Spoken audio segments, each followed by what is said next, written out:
Hello friends, வணக்கம். Welcome to my channel Me&Mom stars. இன்னைக்கு நம்ம சேனல்ல பாட் குல்ஃபி.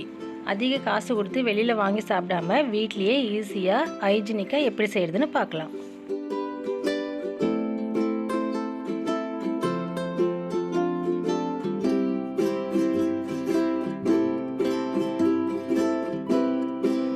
குல்ஃபி செய்யறதுக்கு திக்கான பால் 1 லிட்டர் எடுத்துக்கோங்க. பாலை ஒரு பாத்திரத்தில் ஊற்றி அது ஆஃபாக வர வரைக்கும் நல்லா காய்ச்ச போகிறோம். பால் நல்லா பொங்கி வரும். அந்த டைமில் சைடில் ஆடைக்கட்டும், அதெல்லாம் உள்ளே எடுத்து விட்டுட்டு இருங்க. குல்ஃபிக்கு அதுதான் டேஸ்ட் கொடுக்க போகுது. பால் அடி பிடிக்காமல் இருக்கிறதுக்கு கரண்டியை வச்சு நல்லா கிளறி விட்டுட்டே இருங்க. 1 லிட்டர் பால் ஊற்றுனீங்கன்னா அது 1/2 லிட்டராக குறையிற வரைக்கும் இந்த மாதிரி ப்ராசஸ் பண்ணிகிட்டே இருங்க.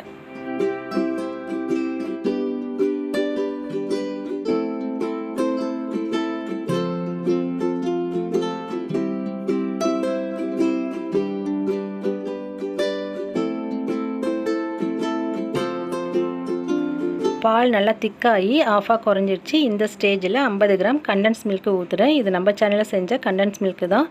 பார்க்காதவங்களுக்கும் லிங்க்கு கொடுக்குறோம், பார்த்துக்கோங்க. கண்டென்ஸ் மில்க் இல்லைன்னா 100 கிராம் சுகர் ஆட் பண்ணிக்கோங்க. மீடியம் ஃப்ளேமிலே வச்சு கைவிடாமல் நல்லா கிளறி விடுங்க.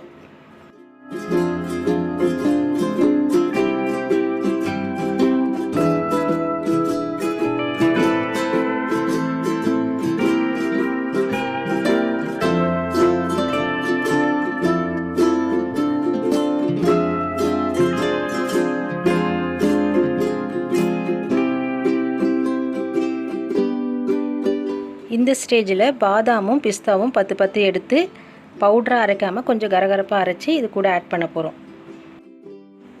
ஆட் பண்ணிவிட்டு கைவிடாமல் மிக்ஸ் பண்ணி விட்டுட்டே இருங்க. கடைசியாக இறக்கும் போது 1/4 டீஸ்பூன் ஏலக்காய் பவுடரை போட்டுட்டு இறக்கிடுங்க.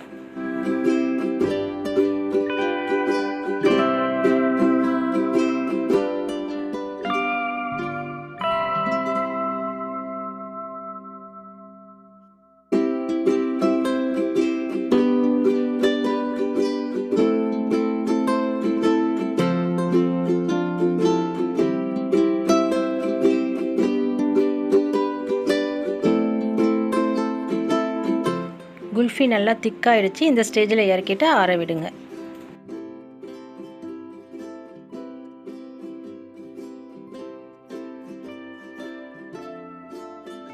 குல்ஃபி நல்லா ஆறிடுச்சு. இப்போது சின்ன பாட்டில் ஊற்றிட்டு கிளிங் பேப்பர் இல்லைன்னா ஃபாயில் பேப்பர் போட்டு மூடி 4 ஹவர்ஸ் ஃப்ரிட்ஜில் வைக்க போகிறோம். 4 ஹவர்ஸ் ஃப்ரிட்ஜில் வச்சிங்கன்னா பாட் குல்ஃபி ரெடி ஆகிடும். உங்களுக்கு ஸ்டிக் குல்ஃபி மாதிரி வேணும்னா டம்ளரில் நீங்கள் ஊற்றி ஐஸ்கிரீம் ஸ்டிக் போட்டிங்கன்னா 8 ஹவர்ஸ் ஃப்ரீசரில் வைங்க.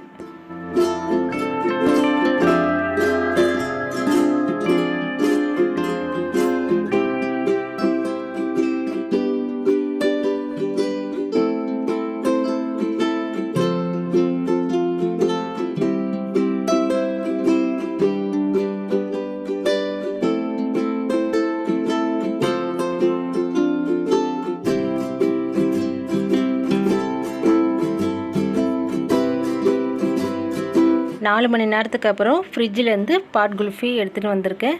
சூப்பராக ரெடியாக இருக்குது. கார்னிஷ்காக cashew, பாதாம், குங்குமப்பூ ஆட் பண்ணி கூலாக சர்வ் பண்ணுங்கள். இந்த சம்மருக்கு நீங்களும் வீட்டில் ட்ரை பண்ணி பாருங்கள். இந்த வீடியோ பிடிச்சதுன்னா லைக் பண்ணுங்கள், ஷேர் பண்ணுங்கள், கமெண்ட் பண்ணுங்கள். Me&Mom ஸ்டார்ஸ்க்கு சப்ஸ்கிரைப் பண்ணுங்கள். சுவையாக சமைங்க, அளவாக சாப்பிடுங்க. தேங்க்யூ.